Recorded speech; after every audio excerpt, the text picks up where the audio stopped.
Are you feeling curious? Yeah! Today on Curious Crew, oh! It's going! Gone!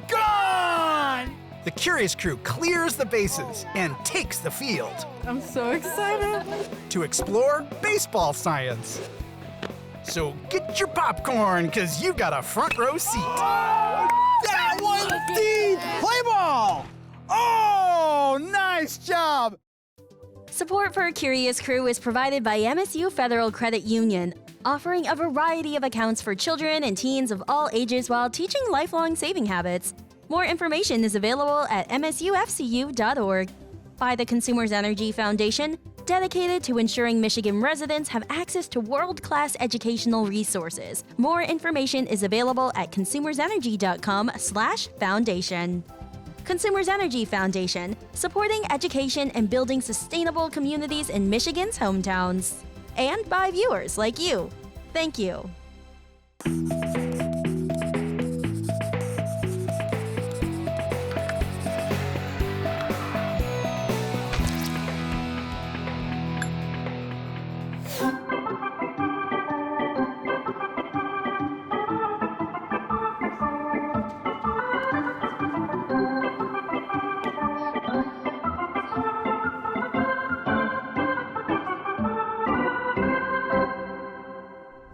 Hi, I'm Rob Stevenson, and this is Curious Crew! Welcome to the show, everybody. As you can see, Curious Crew is on location today at Jackson Field, home of the Lansing Lugnuts in Lansing, Michigan. And you also know we always like to start every episode with a couple of discrepant events, because discrepant events stimulate Curiosity! That's exactly right. And for our first discrepant event, the crew is watching as our pitcher and catcher from the Lansing Community College baseball team warm up in the bullpen with a set of 3 pitches. Everybody, check out that stance. Think about how the motion of the body is affecting the ball.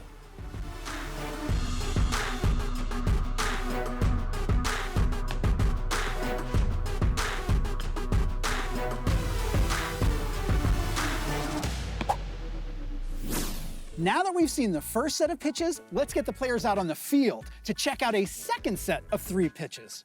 Hey, Shirley Ann, give them the signal, call them out. All right, everyone, pay attention. I want to see if you notice anything different from that first set of pitches in the bullpen, all right? Now watch close.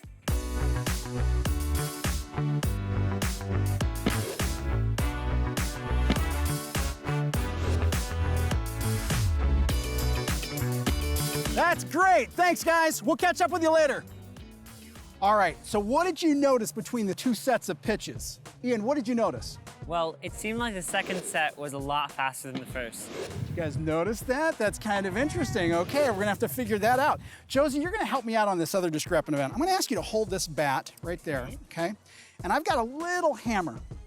I'm gonna be tapping on different parts of the bat, and I just want you to report out what you notice, okay? Okay. I feel vibrations. Okay. Feel vibrations. Okay. Feel fewer vibrations. And did you notice it sounded different too? We call that the sweet spot, which is kind of interesting, but why would you feel fewer vibrations? That's weird. So we've got some interesting discrepant events. We got some speedy pitches over here. We've got a sweet spot in the bat. I'm gonna ask 3 of you to do a little scientific modeling. To see if you can explain these discrepant events. You can use information throughout the show to help revise your thinking. Who wants to take part in a little modeling moment today? Who wants to do that? Okay, Ava Gale, Jenilyn, Carice. All right, you 3 are gonna do that for me. Anybody have a guess what we're gonna be talking about today? What do you guys think? Demetrius, what do you think? Something to do with baseball. You betcha, baseball science. Stick around, we're going into extra innings. Let's check the replay.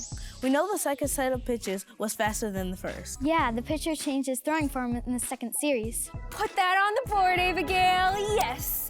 I wonder, though, why Josie felt the vibrations only some of the time and not other times.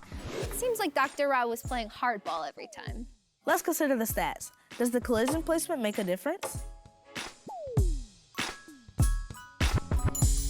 The game of baseball has been around a long time. In fact, Major League Baseball began in 1869. so it is the oldest professional sports league in the United States. Although the game and the equipment have changed over time, the science behind the sport is very much the same. The pitcher takes advantage of gravity, drag, and lift, while both he and the batter try to use velocity and momentum to their advantage to either get a strike or a home run. Every player uses split-second reaction time to help their team. Baseball science sure is a hit.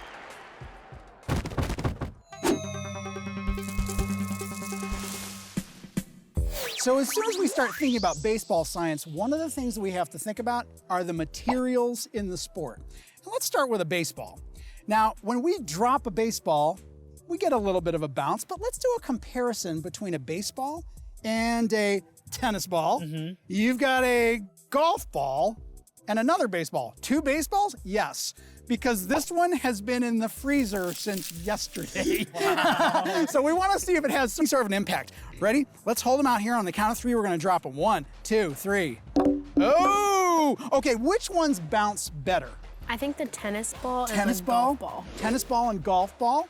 And when we think about the two baseballs, how did my cold baseball do compared to the others? What do you think, Josie? Not very well. Okay, now to think about this, we really need to have a better understanding of what a baseball is made of. I've actually cut a baseball apart. Inside, you're going to notice the center is cork with a rubber coating. This is called the pill. There's another rubber layer and then a whole bunch of yarn before we get to the leather outer shell, which is stitched together with 108 waxed stitches. Now, here's a wondering I have. You saw how the ball dropped on the ground. Not a great bounce. Why might that be the case, Ian? Well, wouldn't the yarn absorb most of the energy? Exactly right. So if we want this ball to flex like the tennis ball or the golf ball and have more energy, we need a bigger impact. And we can get that with a baseball bat. Then we can get this to flex. Now, if we have a really cold ball like my frozen one, this isn't going to flex as much, so it's not going to have as good a reaction. So baseballs can be affected by the temperature. Now, years ago, there used to be a rubber core, which made the balls super bouncy. It also made for a lot of really deep hits. Let's do another comparison. Material of the bats. We've got aluminum or alloy. We also have wood. I got an idea. I think we need to suit up and have Ian take some swings with each one of these bats, and you can tell us what you notice between the differences. Should we get our gear on, you guys? Let's go Yeah. for it. All right. Play ball! Ready, Ian? Oh, Ian! Strike one! Oh, we got a little tip. Strike two! Nice! Oh, I like it. I like it. Strike three! You're out! Oh, nice hit! Nice hit! Nice hit! Nice. No, yes! Oh, beautiful hit! So you were all great out there. Excellent. So Ian, what did you notice when you compared these two bats? Well, the aluminum one felt a lot lighter, and I could hit the ball a lot farther. This one took a lot more energy to swing, so it was a lot more tiring. But the ball definitely didn't go as far. There's a lot of mass to that. And so, yeah, you do get tired swinging that. Nice job. The other thing I want to point out to you is that because the aluminum is hollow inside, the metal will flex and we get a lot of energy right back into the ball. So with an aluminum bat, you can actually hit these balls pretty far. We're allowed to use alloy bats in youth sports and even in college, but not in the majors. In the majors or professional ball, we have to stick with the wood bat. Here, we're going to be absorbing a lot of energy with all of this material, but we also have to honor those previous records, so wood bats only. Way to go, slugger! In the Major League, players must use wooden bats. Although there have been many design changes with wooden bats, they are often made from white ash that gets dried, milled on a lathe, sanded, stamped, and dipped in varnish. They can be as long as 42 inches, with a barrel as wide as 2 61/100ths of an inch, but players like to keep the weight to around 32 ounces so they can swing the bat faster and increase the bat's velocity. Yickety yak! Great hit!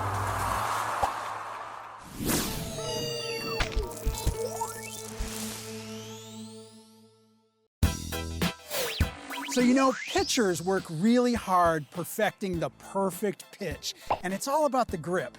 So we're gonna learn a couple of these. First of all, the fastball. Start with peace sign, get your peace sign, and you're gonna wrap it over the ball, and then put your thumb underneath. Now, amazingly, when you release this pitch, the ball's gonna roll right off the fingers. So let's try the curveball. You bring the fingers together this time, we're gonna wrap it over the ball with the thumb underneath. Now, the important thing to remember is on your release, your wrist has to be sideways so the ball starts to spin like this. Now, interestingly, as the ball is spinning, it interacts with the air particles in the air with the stitches, and it causes the ball to break to the left. Amazing. Let's try a knuckleball. Okay, put those fingers up on top. You can do 2. Some people like to do 3. I prefer 2. And then, of course, we're going to try to release this with as little spin as possible, which makes it really unpredictable and hard to pitch. Let's take a look at the video of our Lansing Community College athletes, both softball and baseball. You guys tell me what we notice.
So what did you notice when you watched those pitchers? Torrin, what'd you notice? They took a step forward. That's exactly right. Now, why would they do that? Because it's gonna build momentum. Oh, building more momentum. And we saw that both with the softball and also with the baseball. Would you want to catch one of those pitches? No, I wouldn't want to catch that one. I would want to let it go. You're gonna let that one go, huh? Okay, it's your turn for the perfect pitch. Let's step on up here on the count of 3. Let's pepper them in there. Ready? 1, 2, 3, play ball!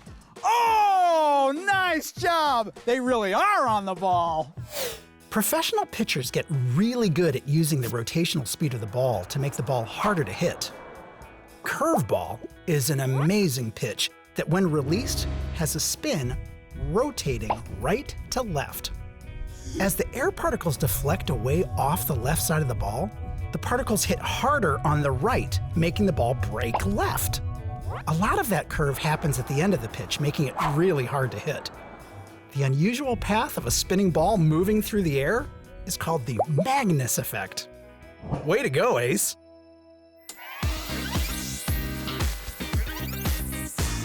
Myself, my friend Ian, and Torrin, we were working on an investigation where we had to create little Jack-in-the-Box toys. We're trying to create these out of different like compression springs and like coffee cups and hot glue and tape.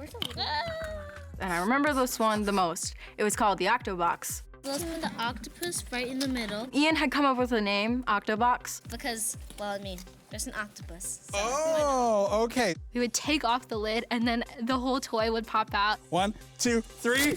Oh my gosh! Gentleman, Torrin, and I, we've been together for a lot of seasons. We have lots of fun and make lots of mistakes, but that's definitely part of the fun.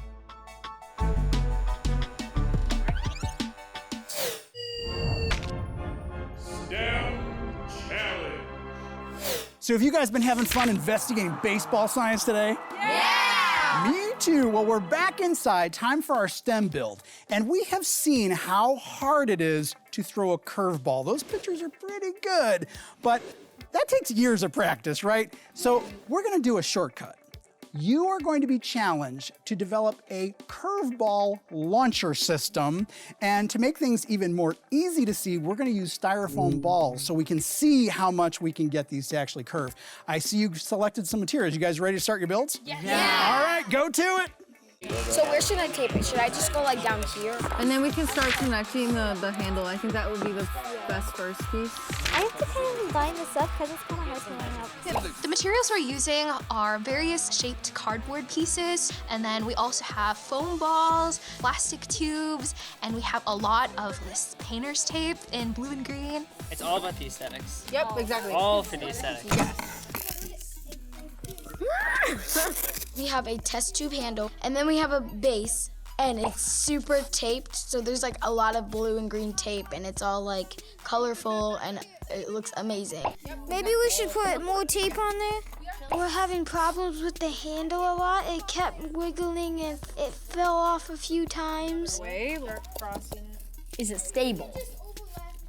It's a little shaky. Nail it, Amor. It's also a little bit more challenging to only build one per group because then you all have to clash your ideas together. If someone had this idea, then another person had this idea, we'd have to find a way to put those two ideas together so everybody would be happy. Do you guys want to make a goal for the ball to go in? Oh yeah, that sounds really cool. Yeah, that's solid. I think once I get out to the field, it will work pretty well. I'm interested to see if maybe like a difference in angling those two wooden pieces would make a difference, or if keeping them like longer would be better. But I think they'll do pretty well because of how we designed it. Yes, I'm so excited. Oh, I like the Curious Crew colors here. Nice job, you guys. So these are looking really interesting. Are you ready to take them outside and give this a whirl? Yeah. Okay, we're gonna take these outside with some styrofoam balls and see if we can get some curveball action going on. Should be fun. We're ready to test these curveball launchers, but I'm really curious to hear what your teams chose to use for the materials. Demetrius, what did your team use? Well, we used half of a cardboard tube, a graduated cylinder for the handle, and a lot of tape. A lot of tape.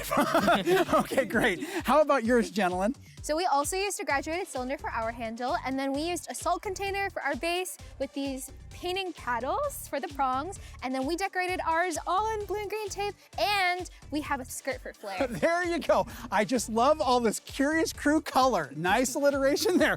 And how about this team? Abigail, what did your team use? So first we used cut carpet cardboard, and we used a small cut tube, and we covered it with green and blue tape.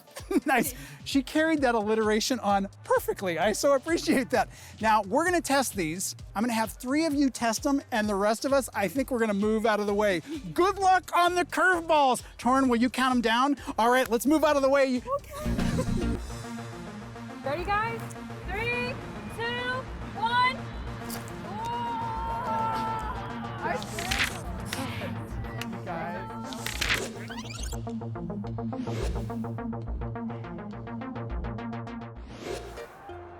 Major League Baseball pitchers can throw a baseball at 95 miles per hour or faster. That velocity is determined by dividing the distance by the time it takes for the ball to get to home plate. The distance between the mound and the home plate is 60 feet 6 inches, so a 95 mile per hour pitch gets there in 4/10 of a second. The batter has to react very quickly, and the pitcher must hit the strike zone above the batter's knee and below the midpoint between his shoulder and waistband.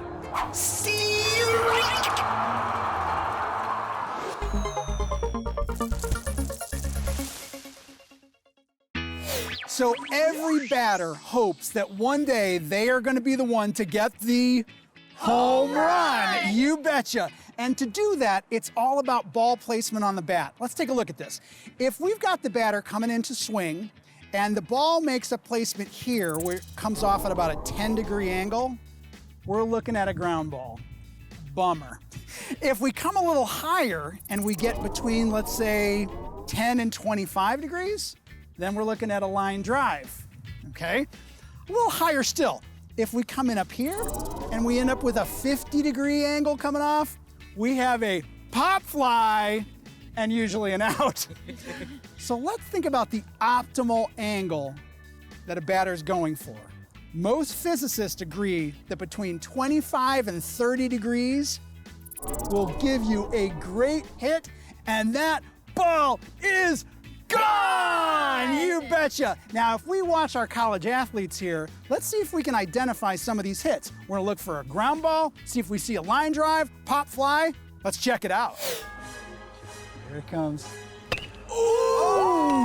So we got a grounder, right? Yeah! Yeah, nice! Oh, check it out! That was great! That was great. He got good angle on that one, you guys. Really good angle. Oh, he's got another one going high! I love it!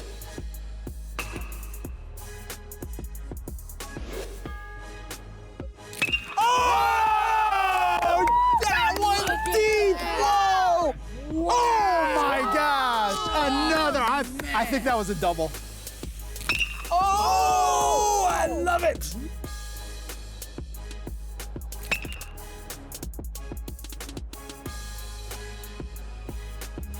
Oh! Wow! That was such a good one! Yes! Yes! That was nice. Pretty good batting there, don't you think? Yeah. So you might have also noticed that a lot of batters try to do a little bit of an uppercut on their swing, so they're more likely to get that 25 to 30 degree angle. Hey, Demetrius, can you hold this for a second? I want you to describe for me what this feels like. I'm gonna strike different parts of the barrel, and you let me know what it feels like. Kind of feels like it's getting twisted out of my hand. Okay, the bat, nice. How about this? Kind of like it's getting driven into my hand. Okay. Nothing much. Nothing much, really? This is another one of those sweet spots. And in fact, this is called the center of percussion. And the nice thing about that is the batter doesn't feel like the bat's being twisted or pushed into their hand. And so we have more of that energy going right back into the ball. So you're much more likely to have a really good hit. You get that center of percussion, you get that 25 to 30 degree angle, and those home run hopes might be a reality. This crew, they're batting 1,000 today. Hitting a baseball is really challenging. So if a batter can get a hit in 1 out of every 3 at-bats, that is considered really good, yielding a batting average of .333. If the pitch only takes half a second to get there, a batter must react fast, choosing to swing or not, so the bat needs to move quickly. One way is for the batter to choke up, holding the bat higher. But this makes the overall length of the bat shorter, so less total mass hits the ball. For this reason, it's better to choose a lighter bat that can be held lower and swung fast. And that one's gone!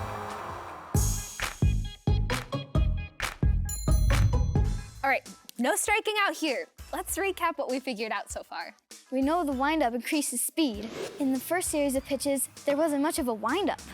I agree. The pitcher uses whole body in the second set of throws, so there has to be an increase in speed. Oh, well, let's talk about that sweet spot. When the batter hit the ball, it sounded different when it hit different spots on the bat. I wonder if that had anything to do with the vibrations Josie felt. I think we've got it. I guess we're ready to play ball. So have you had fun investigating baseball signs today, you guys? Yeah! Excellent. Now, I know I threw you a curveball early in the show with those discrepant events, but what have you figured out about the speedy pitch, Kyrese? Well, we saw the speed of the pitch change when the pitcher changed their form. Yeah, we think stepping into it makes it go faster. Excellent, because of course, if we're just using an arm throw, we're only using the power of our arm, our wrist, our fingers. But if you do a good windup and you step into it and you shift that weight from the back foot to the front foot and you move that energy through the core, through the hips, through the rotating arm, and you have a lot more speed coming off of that ball. Nice job. Now, what about the sweet spot, gentlemen? Well, we know that energy moves through the bat in waves during a collision, so when we hit different spots on the bat, it changes the wave energy in the bat. Yeah, we think the waves are canceling each other out. Good thinking, you guys. Sometimes the waves are gonna crest and they're gonna get even bigger, kind of like you've seen in water. But sometimes you'll have 2 waves come together and they actually cancel each other out. Now, in baseball, If we hit the right spot on the bat, that is called a node. The node is where the waves cancel each other out, and what happens for the batter, they feel fewer vibrations in their hands. You end up having more energy go back into the ball, and that ball is much more likely to go deep into the field. Pretty cool. So we want to thank everyone here at Jackson Field, home of the Lansing Lugnuts. We also want to thank our wonderful college athletes, and of course, the crew, they hit another home run. So remember, my friends, stay curious and keep experimenting. Get your curiosity guide and see more programs at WKAR.org. Support for Curious Crew is provided by MSU Federal Credit Union, offering a variety of accounts for children and teens of all ages while teaching lifelong saving habits. More information is available at msufcu.org. By the Consumers Energy Foundation, dedicated to ensuring Michigan residents have access to world-class educational resources. More information is available at consumersenergy.com/foundation. Consumers Energy Foundation, supporting education and building sustainable communities in Michigan's hometowns. And by viewers like you. Thank you. So what'd you notice, Ian? I wasn't ready yet.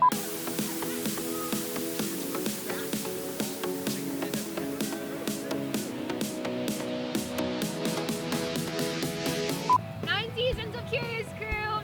That's a wrap. Stay curious!